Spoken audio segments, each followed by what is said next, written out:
तत्सवितुर्वरेण्यं भृगो देवस्य धीमहि धियो यो नः प्रचोदयात् ॐ शान्ति शान्ति शान्तिः.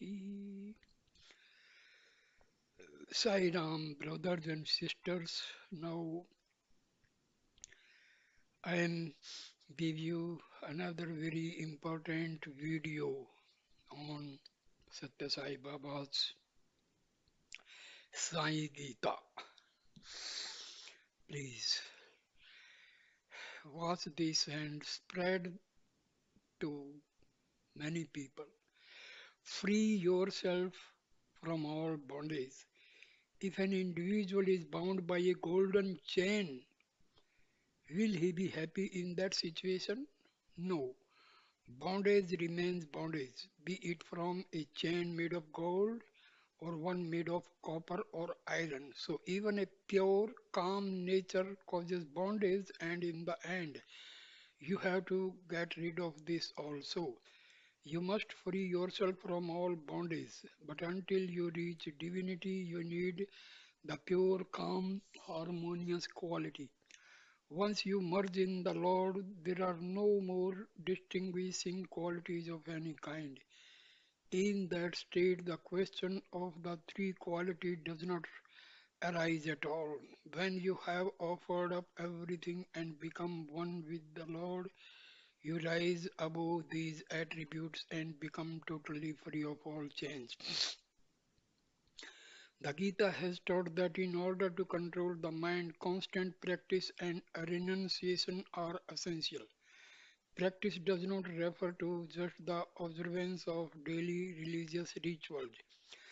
Practice means using the body, using the tongue, and using the mind in such a way that you do not develop attachment. Practice means orienting your whole life towards the one goal of reaching the divinity. Every word you utter, every thought you think, and every deed you perform should be pure and associated with the truth. This is the essence of all austerities. Truth and purity are the real instruments for success on the spiritual path. My wish is that you develop these noble qualities and thereby sanctify your life. Time wasted is life wasted. The Lord declared in the Gita, whoever remembers me is very dear to me. Therefore, remember the Lord always, offer Him your mind and your will. Surrender everything to Him and you will quickly reach Him. Embodiments of love. In the Gita, the Lord taught that joy and sorrow, cold and heat, profit and loss, criticism and praise must be faced with an equal mind. This equanimity of mind is one of the most important attributes of a true devotee. There are many other attributes of a true devotee, but these are all contained into principal qualities. Discipline and renunciation. Discipline refers to the three types of penance: bodily penance, mental penance, and vocal penance. Renunciation refers to understanding the defects in objects and living a life which does not get attached to these things. In other words, living as a witness. If you can incorporate these two important qualities, discipline and renunciation, in your daily life, then there will be no need for any other spiritual practice. Start your spiritual practice when you are young. If you want to develop these two qualities, you have to start in your childhood and use this early period of your life in a sacred and ennobling way.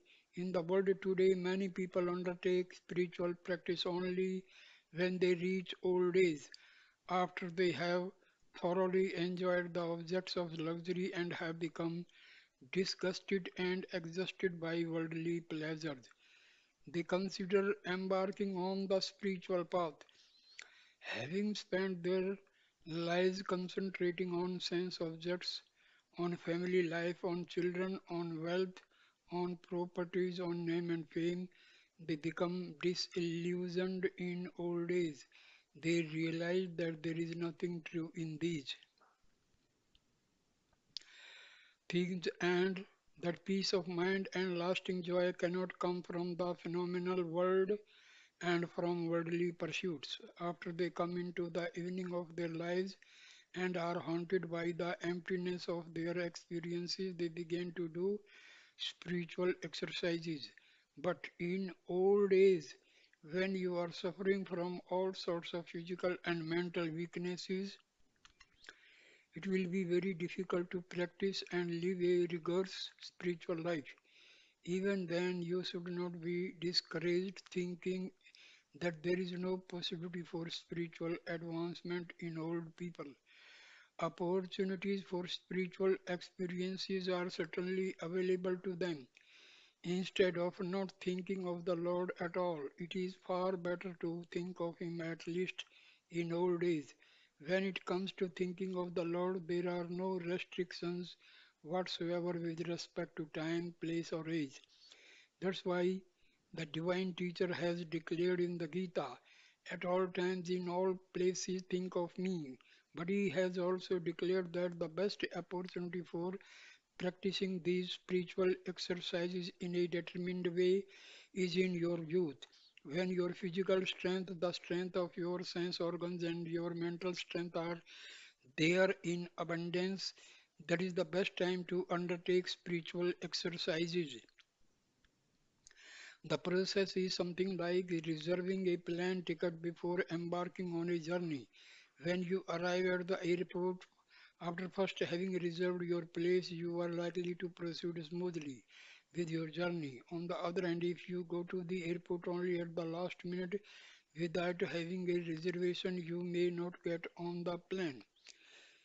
It all depends on chance. You may end up having to go by a slower way or you may have to delay your journey. It is the same way with people who start thinking about spiritual matters in the old age. They may or may not be able to advance spiritually in a significant way at that point in their lives. But if the same individuals had in earnest undertaken spiritual exercises from an early age, they would be sure to achieve spiritual success in their old age. Do not waste your youth. If you waste your time enjoying the pleasures of life during your youth, wasting the power of your body and your sense organs, then if you want to reach your goal of merging with the Lord in your old age, you may not get the chance. There is no meaning whatsoever in serving delicious food to the demons, and then when they have consumed everything worthwhile, offering the leftover to God. Do you think that will please God? No. After all, your powers and capacities have been dissipated by the demons of anger, greed, lust, and pride. You try to offer God what little is left, but that offering will not be accepted by Him. In this context, the Gita has emphasized that your youth is a very precious period which has to be used with great care to advance your spiritually. When you have had something for a long time and taken it for granted, you may not appreciate its real value. It is only after losing it that you truly appreciate it. As long as you have your eyes, you do not know the value and the preciousness of your eyes. You only realize the importance of vision when you lose your eyesight. In the same way, when you have good health and all your faculties are in their full glory, you do not understand their true value. After having lost your health and when your faculties have become impaired, then you repeat and lament that all your capacities and powers are gone. But lamenting at that point is useless. During youth, you have allowed the bad habits and bad traits to become your great friends and get deeply rooted within you. You squandered and misused the capacities that have been given to you, blindly following your sensual desires. Later, these bad habits and bad traits become your principal enemies in old age. Most young people do not use their powers of discrimination properly. They do not try to sort out who is their true friend, who is their foe. If you follow only your senses and lower instincts and have not developed your intelligence to understand the meaning of life, then is there any reason for calling you a human being? Should you not be called a mere animal? Once you understand the significance of human life and fill yourself with the noble qualities of a human being, your senses will no longer be able to confuse you. Use your body for the sake of God. These days you are using for the sake of the body. You are not using your body to worship God. You pray to God for good health whenever you are sick, but you are not using all your physical strength and faculties when you have them to worship God. You imagine that there will be plenty of time later on to engage in worship and you go on wasting your time. You think that after retirement you can begin to take up the contemplation of God and do spiritual exercises. Perhaps you feel that it is better in the meantime to enjoy life and to enjoy the objects of the world while you are still young, but how can you start thinking of God when you become old after having lost all your capacities? If you are not using all your physical powers and capacities for the worship of the Lord now and later, it will be too late. When children make fun of you and call you old monkey, will you then have the strength to start an intensive spiritual life? When your hair is grey, when you are hardly able to move, when you are barely able to see, when all the sense organs have become weak, will you then be able to use them for the worship of the Lord? No, it will not be possible. The scriptures have very forcefully described the futility of starting your spiritual practices only during your last days.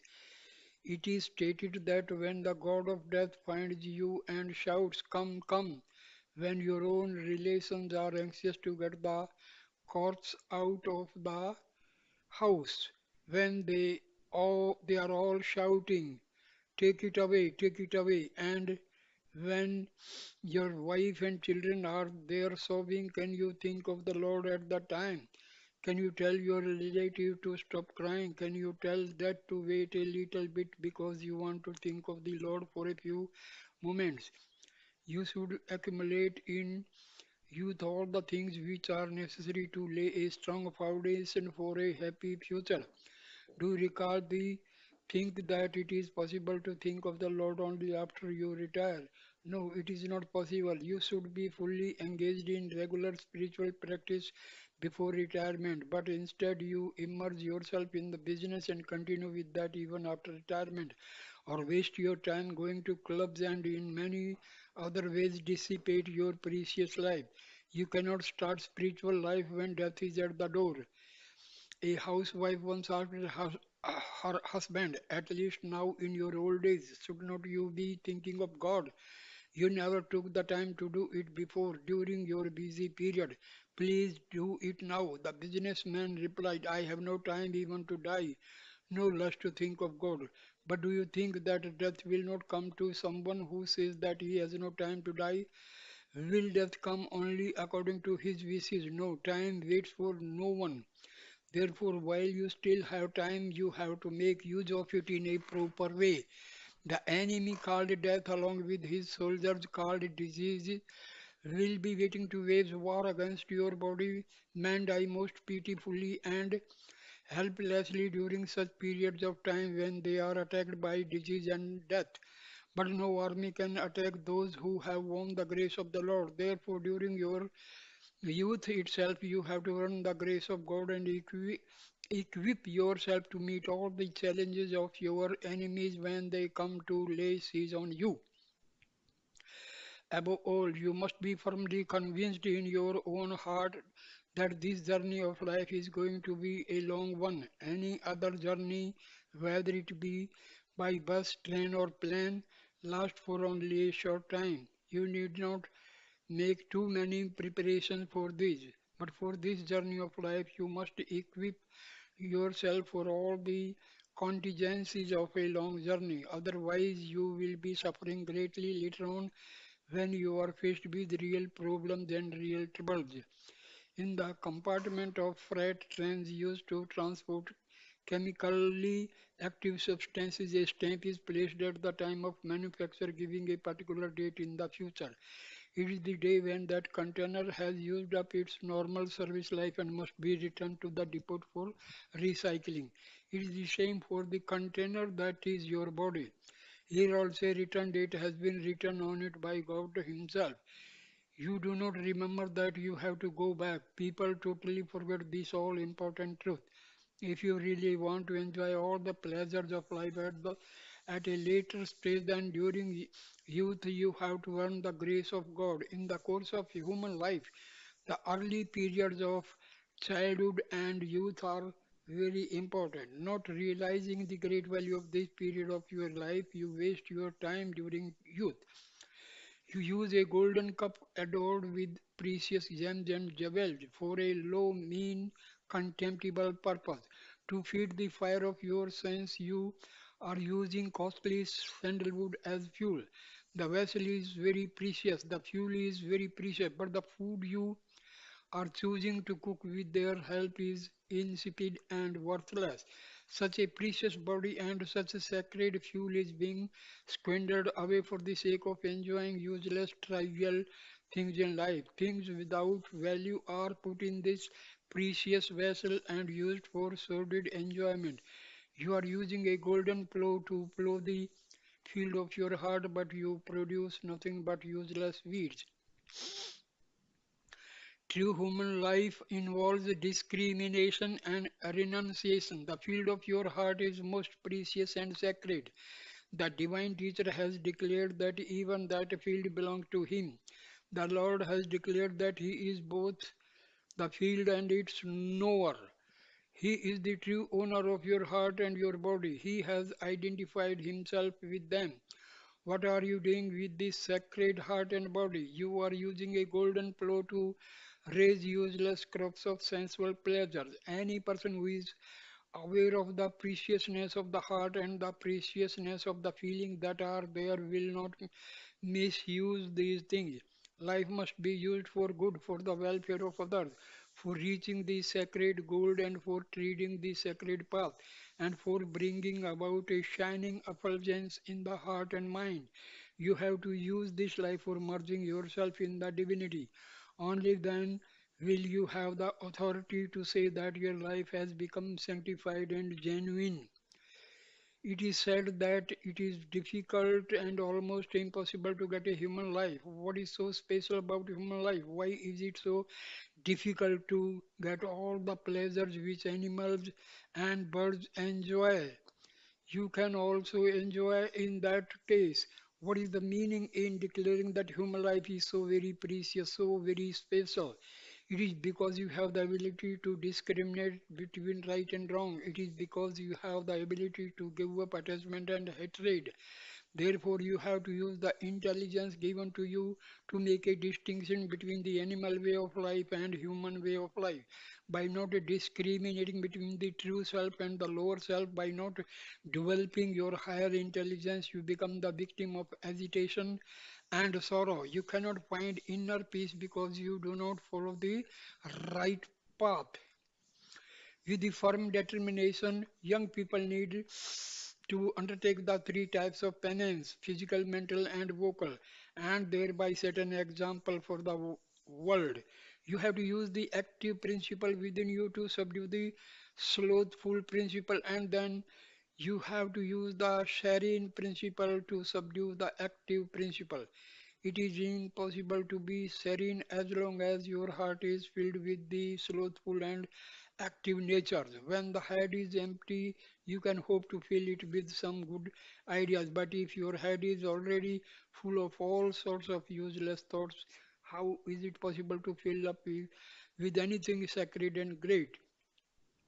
You have filled your head with all sorts of unnecessary worldly stuff. You will have to first empty all that out. Only then Will you be able to fill your head with sacred feelings and sacred thoughts? Keep your concentration unwaveringly on God. Many of you are following a meaningless path and living a meaningless life. You cry when you are born and you cry when you die. In between, through your whole span of life, you go on crying for useless things.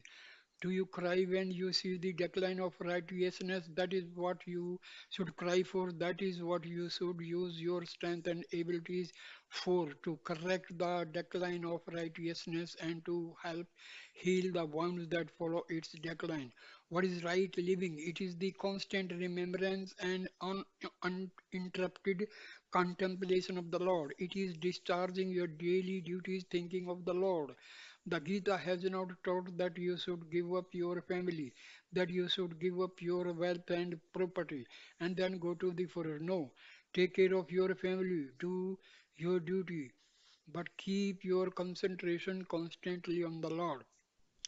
Whatever you do, do not forget your goal. If you give it up, you will get lost and stay onto the wrong path. Your divine goal must be solidly set in your mind, keeping your goal in view.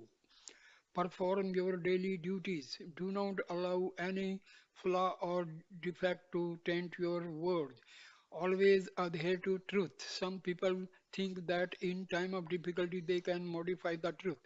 They may even feel that it is necessary to tell untruth sometimes, but in difficult situations you can develop sufficient presence of mind to keep silent instead of telling either the truth or an untruth. If you tell the truth, tell it dearly and sweetly. Do not tell the truth in an unpleasant way or tell an untruth in a pleasant way. Whenever there comes a difficult testing time, you should learn how to avoid compromising situations without ever telling an untruth. In certain circumstances, you will have to conduct yourself in an extremely careful way. You should know how to use words without hurting people. It has been said that he is the fortunate one who knows how to talk without ever hurting anyone. You should neither hurt others nor be hurt by others. Here is a small story. Be steady in your practice. A housewife attended a series of meetings at which a spiritual teacher was expounding the scriptures. She was concentrating and listening with great attention to everything that was being said. One day, the speaker recounted the story of Rama and Sita, and in that connection declared that for a wife, the husband was the only goal in life. He said, "It is the responsibility of the wife to satisfy her husband and make him happy. Always treat the husband as God." The housewife, after hearing all this, went back home. She was so impressed by this discourse that she resolved to put into practice immediately all that she had learned. As soon as the husband returned home for his midday meal, she took a container of water and poured it over his feet, thinking that she was worshipfully serving her husband thereby. The husband was confused and flabbergasted. He entered the house and sat down to dry his feet, but before he could do so, she insisted on doing it for him. After seeing all this, the husband went into his office and rang up the doctor. Her husband did not know that his wife had been attending the discourses. The doctor came and decided to give her some sleeping pills. He said that it looked like an attack of hysteria, but after a rest of 1 or 2 days, she probably would be all right. The husband ate his meal and told his wife to go and have some rest. Then he went to his office. His wife went right back again to the meeting to hear the next lecture. That afternoon, the speaker was explaining the delusory relationship which exists between husband and wife. He said, "Who is husband? Who is wife? Nothing is permanent. All these things are just temporary and transient. In truth, nothing exists." Then he added, "God alone is true. He is the only real truth." The housewife went back home and sat in her shrine room. That evening, the husband came back from his office half an hour early, thinking that his wife may not be well and perhaps he could help her in some way. He knocked on the house door and asked her to kindly open it. From the shrine room she answered, "There is no mother, there is no father, there is no house, there is nothing, not even a husband." He was quite alarmed by this behavior, but somehow he got her to open the door. When he came into the house, he went straight to the telephone and called the psychiatrist. The psychiatrist came and examined her in detail. He gave his diagnosis. He said that after all this listening to these discourses, she had developed some peculiar attitude. But if she could be kept at home, she would soon get over them. All arrangements were made to keep her from going to the lectures. Everyone was informed. The driver, as well as every servant of the house, was told not to let her go there. After these restrictions had been put on her by doctor's order, she did not go to the lecture for 2 days and she started behaving in a normal way again. So the detachment she had developed was only temporary and superficial. It did not last. Now the husband was happy. The normal daily routine resumed. After a week, this lady went again to the place where the lectures were being given. On that particular day, the speaker was expounding the teachings of the Gita. He explained that whenever one uses words, one should tell the truth and one should not tell it in a compromising way. She heard this and returned home. Her husband told her that there was a marriage reception that day and asked her to join him. She got ready and went there with her husband. The marriage ceremony started. There was a tradition in those parts which called for the auspicious necklace that is worn by the bride to be taken to every elder who then touches it and blesses it. The father of the bride came to this lady, recognized her, and asked her, "How is your mother? Is everything all right?" These questions were a matter of courtesy.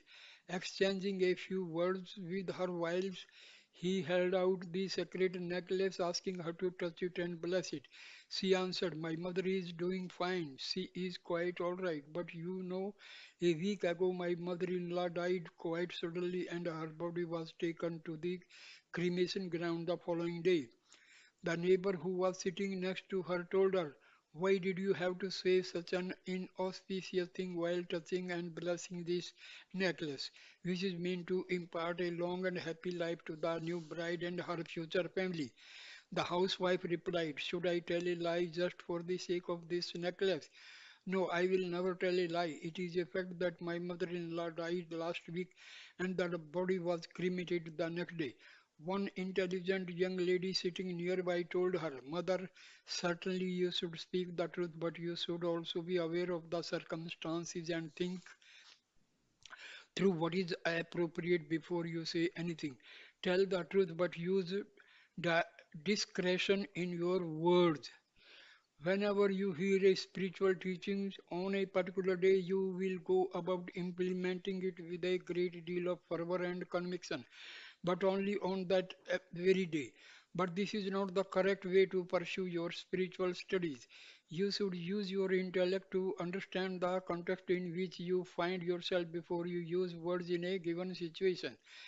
Whenever you do a particular thing or say something, you should know that truth is the means for reaching your ultimate goal. The tongue should not be tainted by untruth. The body should not be tainted by violence.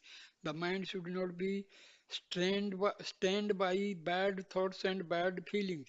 It is only when you sanctified all these three, the tongue, the body, and the mind, and bring them into harmony, that you will be able to get the sacred vision of the Lord.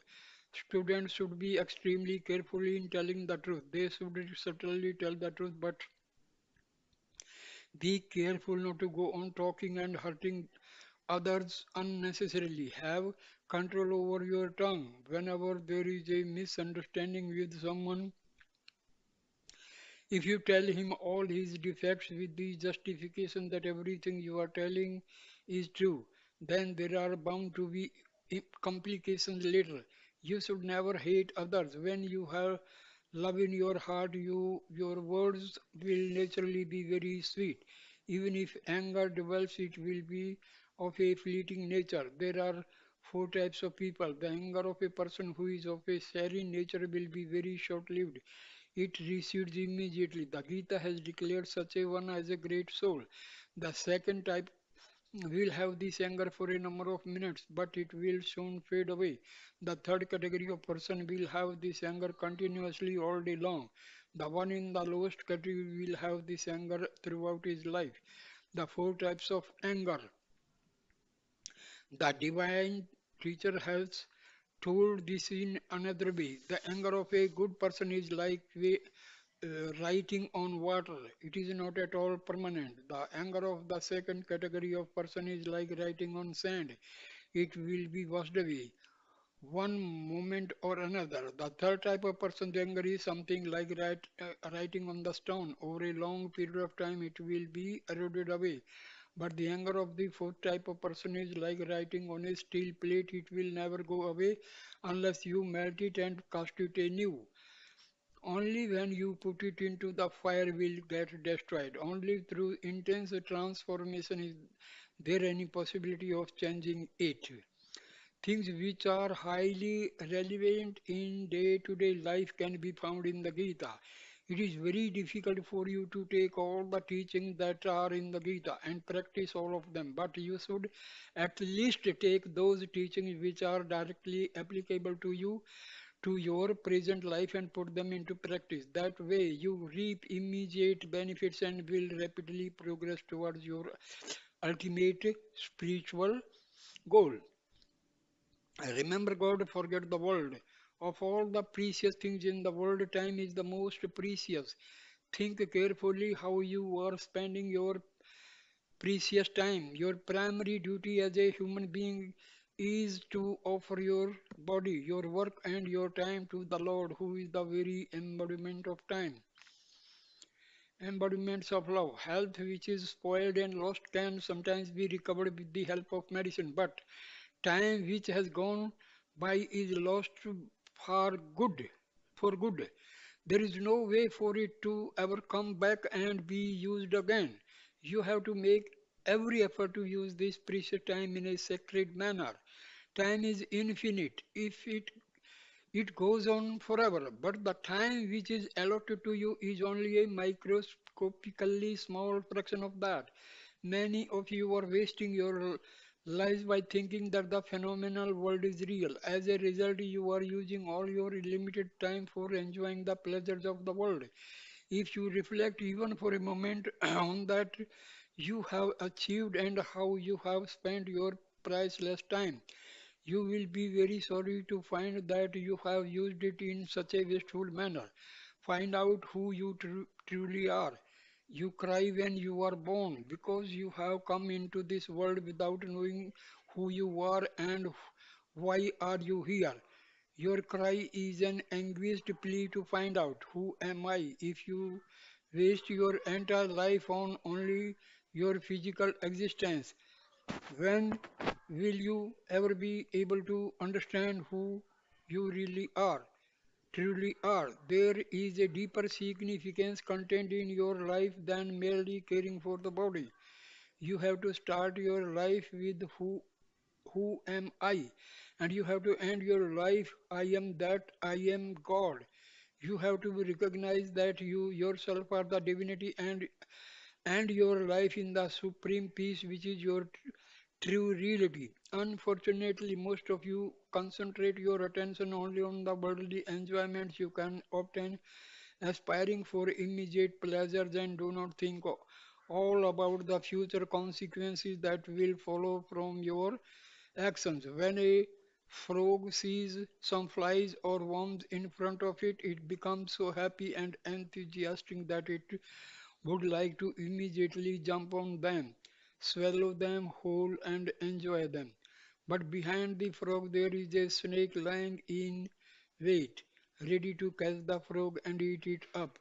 The snake is very happy to have found its meal in the form of this frog, which for the moment is preoccupied with its own enjoyment. The snake does not know that a hawk is hovering overhead, ready to snatch the snake up in its claws. The hawk is so joyous at the idea of grabbing and consuming this unsuspecting snake that it does not pay any attention to the hunter lurking in the bush ready to shoot it. In the same way, you are also thinking only of fulfilling your desires and anticipating the comforts that you see before you, not thinking at all what is stalking behind you, waiting to pounce on you. You are wasting your time without realizing the harm that may befall you on in the future. You cannot know what time, in that place, and in what circumstances danger may present itself and come your way. Therefore, you have to sanctify the time at your disposal now and use it properly, recognizing its sacredness and preciousness. Youth is the most precious period of life. You may be prepared to offer millions of dollars to buy whatever comes your way, but no amount of money can be paid to ever get back the time what has already been spent. Youth is the most precious, the most sacred period of human life. It offers you a golden opportunity to properly utilize your time and sanctify your life. In human life, the time of youth, like the water that flow in the river, cannot be turned back again. Today's youth should be recognizing this fact. Utilize your time in a proper way, and you will gain fulfillment in life. Always today's youth should recognize this fact. Utilize your time in a proper way and you will gain fulfillment in life. Always be aware of the many aspects of the wheel of today. Time. Realize how extremely important time is. Think ahead as to what is likely to happen in the future and keep the goal of your life constantly in view. In the chapter on devotion in the Gita, it is said that time is the most important element in your life. You must use your time wisely. Your time should be used to reach God. The divine teacher taught in the Gita that even if you have not reached a highly developed detachment from worldly objects, if you use your time in constant awareness of the Lord, performing all your works and duties as worship and offering everything you do to the Lord, then you will have a blessed life. Krishna told Arjuna, do your duty, Arjuna. If you have to fight, then fight, but fight thinking of me. That way you will incur no sin. If you have offered everything to me and have me steadily in your heart, you will not suffer any of the consequences of your actions. You are not being asked to go to the forest and do penance or to give up all your relations. You need not give up your family, your house, and all your properties. Whatever you see, whatever you say, whatever you hear, whatever you think, whatever you do it as my work and offer it to me. Offer your mind and your intelligence fully to me.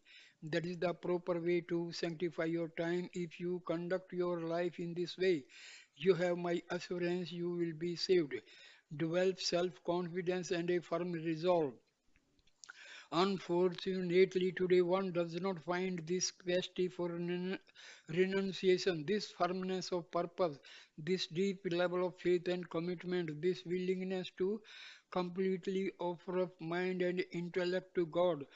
Most people today do not have a vision that is steeped in faith, but you should develop such a strong faith you cannot hope to know what kind of life you will be living in the future, or under what circumstances and in what place you will find yourself.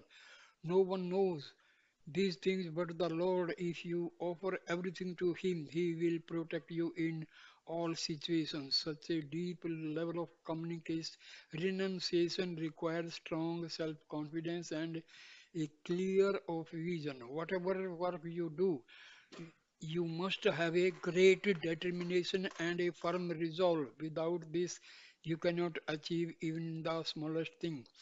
A small bird laid its eggs on the shore of the ocean. It wanted to have a comfortable life. A number of times the waves came and washed the eggs away into the ocean. The bird became discouraged and also a little desperate. For every time it laid its eggs, the ocean washed them away.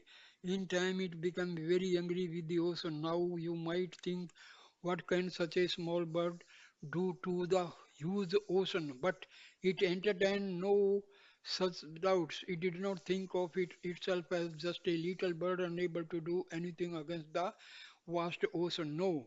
On the contrary, this small bird took a firm resolve and decided to it was going to empty all the waters of the mighty ocean. That was its vow to which it struck with a great determination. Night and day it stood at the edge of the ocean, dipped its head into the sea, took a little water into its beak, flew to the other side of nearby hill, released the water from its beak, and thus drop by drop resolved to empty out the whole ocean. It believed that ultimately it would manage in this way to conquer the ocean itself. When it realized that it would not get very far on its own, it sought the help of Garuda, the eagle, which is Lord Vishnu's vehicle and which is endowed with divine power. With the help of Garuda, it was able to earn the grace of Lord Vishnu. Now the ocean became very frightened and humbly apologized to the little bird. The ocean assured the little bird that its eggs would never again be destroyed by its waves and that it would be most welcome to nest on its shores without disturbance. How small was this little bird and how vast was the ocean. You also think of yourself as so small, but you should never get desperate and lose hope. You should not get dispirited thinking that you are so insignificant, whereas God is infinite and all powerful. You might wonder, why would God bother to pay any attention to me? What could I possibly offer him which he would be happy to accept when the entire cosmos is already his? If even angels and divine beings cannot see him, how can I ever hope to behold his form? But such self demeaning and belittling thoughts will not get you very far. As long as you think this way, you will not be able to gain the grace of the Lord and be fit to serve him. Give no room for such displays of weakness. You have to establish the Lord in your heart and say to him, Beloved Lord, I know you are residing in all the universe, but you are also here in my heart. With all my power, I will keep you here firmly established within me. You are, it is true, the biggest of the big, but you are also the smallest of the small. In that small form, you are ever residing in my heart. If you have such a firm faith in yourself and a firm resolve to establish the Lord unalterably in your heart, then you will surely attain him and thereby gain all the strength of Lord. Birth is sorrowful, life is sorrowful, and death is sorrowful. Gautama Buddha, with a firm resolve and a lot of penance, was able to achieve the state of enlightenment. One day, after coming to know that Buddha was begging for alms, his father sent this message to Buddha: "O my child, your grandfather was a king, your father is a king, and you are also a king. I have heard that you are a king coming from such a noble lineage, have been begging for your food. There is no dearth of property or wealth in this kingdom. There is no shortage of any luxury. You can have anything you wish. I am suffering untold pain knowing that you, who can enjoy all the luxuries and comforts of a king's palace, have taken to begging, and that you are lying down on the hard ground living an uncomfortable beggar's life. Please come back to the palace. I will welcome you and make all the proper arrangements for your return. The kingdom itself will be yours." Buddha, who heard all these things with the total detachment, replied to the person who brought the message, "Please tell the king, yes, my grandfather was a king, my father is a king, I too was a king, but now I have renounced this world and I believe that my real parents are renunciates and that my true ancestors are also renounced it. If you want me to come back, you must first answer these questions. Do you have the power to save me from death? Can you keep disease away from me and guarantee to keep me in sound health? Do you have the capacity to prevent old age and senility from descending on me? Do you have the power to free me from all these evils? If you can give me the correct answer to these questions, then I will immediately come back to the palace. Buddha saw that birth was sorrowful, that life was sorrowful, and the end was also sorrowful. He replied to his father in the correct way. After having seen all the sorrows of life and after having watched so many people suffering, he could not continue to wallow in ignorance and illusion. That would have been sheer folly. Buddha life can serve as an important lesson to you. In the limited time given to you, you have to realize your true nature. That is the real objective of human life. Your body is composed of the five elements, and someday it is going to perish. The indweller of your body is the only permanent entity. When you inquire into truth, you will realize that there is nothing like old age and there is nothing like death for the indwelling self. If you could understand that this indweller, who is your own reality, is the divine itself in all its fullness, then you will know the truth and enjoy infinite peace. The field and the knower of the field. Another way that the divine teacher spoke of the body and its indweller was in terms of the field and knower of the field. By the knower is meant the one who is conscious and filled with the highest knowledge, whereas the field is without such consciousness and knowledge. What is this field which is devoid of highest knowledge? It is the body with its gross and subtle aspects. It is the dwelling place of the Lord. Know that the Lord, who has all knowledge and wisdom, reside in this field of the body. It is his residence here on earth. In your day-to-day life, you refer to your body as my body. In other words, you knowledge that you are not the body, but this body is yours. It belongs to you. Similarly, the indweller considers that he is not the field, but that the field belongs to him. When you say this is mine, then you are declaring that you and the object are different. When you state this is my handkerchief, you are asserting your separateness from the handkerchief. It is the something different from you. When you say, this is my body, it means that you are distinct from your body. In the same way, when the Lord declares that the field is His, then He is free to give it up any time He wishes. The body is given to you in order that you may realize who you truly are, in order that you may recognize its indweller. Without a body, you would not be able to know Him. You will not be able to perform any activity and follow any spiritual path. All your work, both worldly and spiritual, can only be performed with the help of the body. The body consists of 20 principles. These are the five organs of perception, the five organs of activity, the five vital airs, and the five seats. When you add to these the lower mind, the power of discrimination, the seat of feelings and remembrance in the heart, and the ego together with the indwelling self, then the total comes to 25 principles which comprise an individual. This knowledge of the body and the indwelling spirit relates to the path of wisdom. The whole world is illusion. Foolish ones who are born in illusion and grow up in illusion never recognize illusion for what it is. The whole world is illusion. All attachments are illusion. Family life is illusion. Death is illusion. All that you see and think is illusion. This life itself is illusion. Where are all those kings and emperors who were so proud of their accomplishments? They have all been ground under the wheel of time. Days, months, years, and eras have all merged into one another. Time is one continuous flow, and in this flow, everything and everyone, every object and every person is being washed away. A thing which is itself being washed away in the flow of time cannot become the sport for another thing which is also being washed away. He can save the time. The only permanent entity who is not being washed away by time and who can take care of all is the Lord.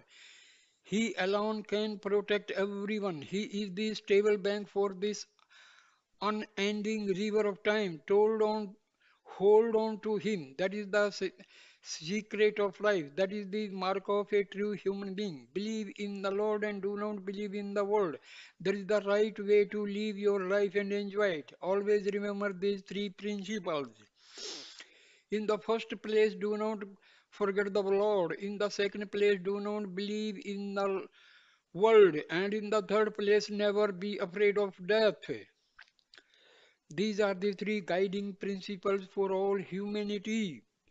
In the Gita, you will find it 64 qualities given as the attributes of a true devotee.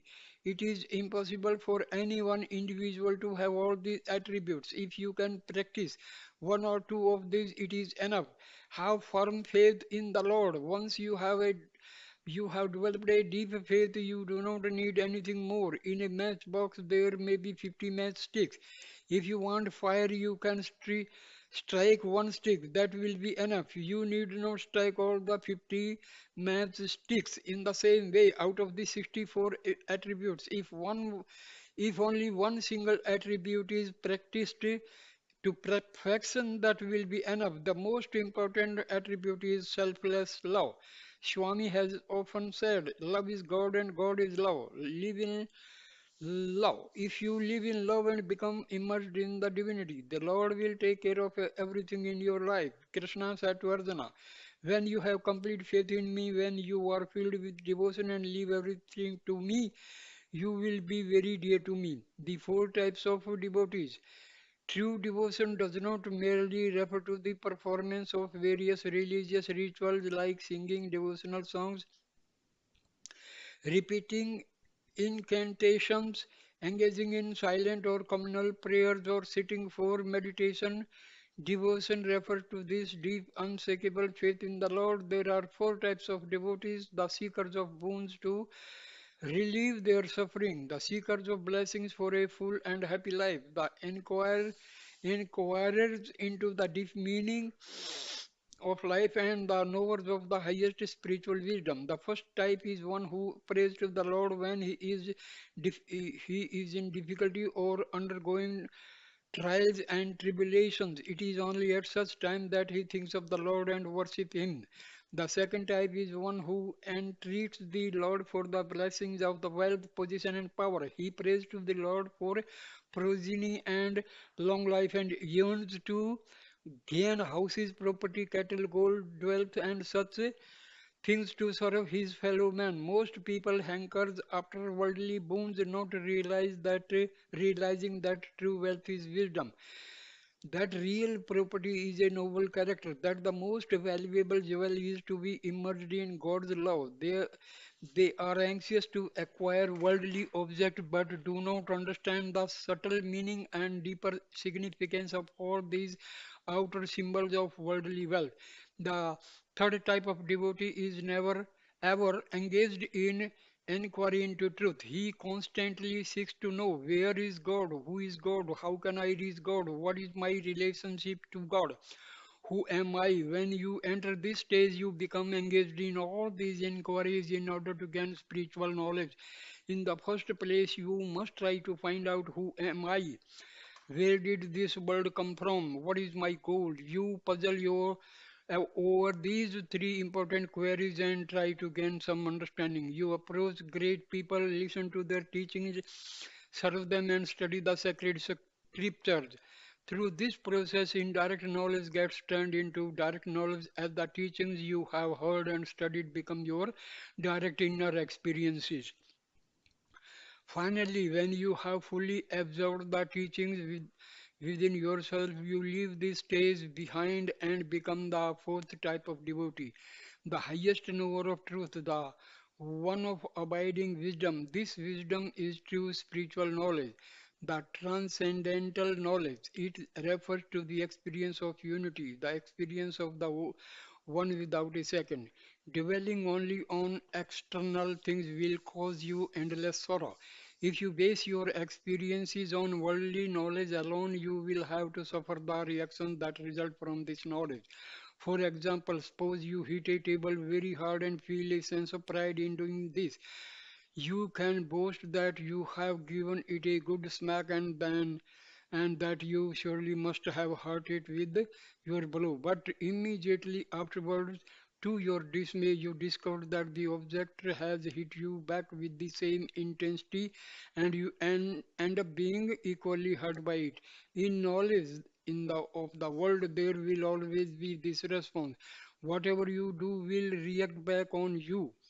Whatever you say will be resound back to you. Whatever you think will reflect back to you. Everything in the world involves reaction, reflection, and resound. But in the spiritual domain, there is no reaction, no reflection, and no resound. Within this domain, there is only transcendental knowledge. That is the truth. Knowledge. There you will find nothing separate, no object which can react, nothing that can reflect or resound, because in the spiritual domain there will be no other. There all is one. Whenever there is a second entity, there will be a wish to either possess it or to escape it. Or other words, there will arise a feeling of desire or a feeling of fear. But when you are immersed in real knowledge, you will experience nothing else and no one else. There will be no second, then neither desire nor fear can arise. What state can best be described as wisdom, the highest knowledge? In that exalted state, you do not see anything separate from self, and you will not hear anything separate from self. You will only be immersed in supreme bliss. This is the external joy of divine. The story of the wealthy man and his four wives. There is a little story which illustrates the four types of devotion that have been discussed here. Once a wealthy man who had four wives had to go abroad for some important work. He spent a few months in a foreign country. Before he returned home, he wrote a letter to each of his wives. In the letter, he mentioned that he would be coming home in a few weeks, and if there was anything they wanted from that particular country, they could send a list and could be glad to bring back the various and he would be glad to bring the various things to them. His first wife was an unhappy lady. She was suffering from many ailments. She sent the husband a list of medicines, explaining that her health was not good and that she would like to have a number of foreign medicines which would help her feel better. His second wife had a great many desires. She wrote, "Dear husband, please bring me some fine jewels, some silk saris, and all the latest fashionable articles that are available there." He received her letter and arranged to procure those items for her. The third wife had a strong spiritual inclination. She wrote to the husband asking for any good books that were available in that country. Books which deal with the lives of great saints, depicting their life experiences. She was always looking for a good spiritual book that would inspire her in her own spiritual aspirations. And so she asked her husband to see if he could find such books and bring them back for her. His fourth and favorite wife wrote, "Dearest one, I do not need anything for myself. I'll be very happy when I know that you have come back home safe and sound." When he returned home, he brought with him whatever they had asked for. The first wife got the latest medicines and tonics from abroad. The second wife got beautiful jewels and exquisitely textured silk saris. To the third wife, the husband brought the finest copies of the scriptures and other holy books. And then he went to stay with the fourth wife who had written, "Please come home safely. I want nothing else." She only wanted him. The other three wives became jealous of the favorite one since the husband had gone to stay with her. They sent messages asking, "After such a long time without seeing us, you have not even once come to our house to visit us. What is the reason for this?" The husband replied, "I have given each of you exactly what you asked for. One of you asked for medicine, I brought them. One of you asked for the latest jewels, I brought them. One of you asked for sacred books, I brought them. One of you wanted only me, so now she has me. God answers everyone's request. This husband is the Lord Himself, and the four wives are the four types of devotees. The Lord will give you exactly what you ask for. If you ask only for Him, then He will come and reside in your heart. God is the wishful, fulfilling tree, the tree that bears every conceivable kind of truth. He will answer everyone's request. He is omniscient. He is everywhere. He knows what you want and He will give it to you. In fact, this whole world is really a wish fulfilling tree. The Lord uses the world to satisfy your desires and take care of all your wants. There are very few people who understand this. He is another small story to illustrate this. There was a traveler who had been walking for a long time in the hot sun. Finally, he found a nice big tree and stopped there to take rest. He was very tired after his long walk in the heat, and now the shade of the tree was giving him great comfort. While sitting under the tree, he got thirsty and said to himself, how nice it would be if I could have a glass of cold water. Seemingly out of nowhere, a tumbler of fresh water appeared. He was sitting beneath a wish-fulfilling tree and did not know it. After drinking the water, a second thought came to his mind. How nice it would be if I could have a soft pillow and a comfortable bed. Then I would really be able to rest nicely. Immediately a bed and a pillow came given by the Lord Himself. Now the traveler was comfortable. After getting the bed and the pillow, he thought how very nice and comfortable this bed and pillow are.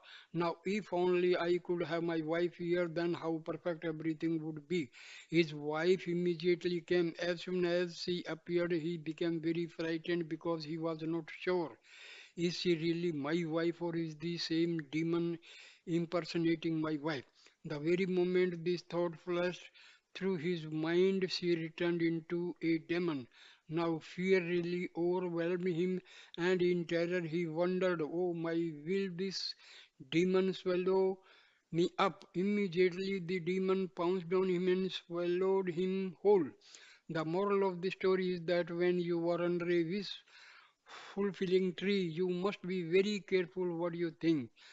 Whatever thoughts you have will surely come true. The entire world may be likened to a wishful, fulfilling tree. If you have good thoughts, you get good results. If you have bad thoughts, bad results will follow. Therefore, you should never harbor bad feelings or bad thoughts. That is why Swami has so often said, be good, do good, see good. That is the way to God. You are not mortal, you are immortal. The entire world is the creation of God and is penetrated by His will. Everywhere there is God. Do not have bad thoughts about anyone. Have complete control over your senses and think only good thoughts. Whether you are old or young, you should permit only good thoughts to come into your mind and always aspire to lead a good life. This is the real meaning of a human being. The word for human in Sanskrit is Nara, which stands for that which cannot be destroyed, that which will always come back to the Lord. Nara is the one who will not be ruined, who is immortal. The ancient scriptures have declared, you are not immortal beings, you are the child of immortality. A human being has also been called Manava. This refers the one who is without ignorance. But today you are all behaving in a foolish way. By your thoughts, words, and actions, you are not giving the proper value to the word human. It has been said that death is sweeter than the blindness of ignorance. You have to make ignorance flee away from you and never come back.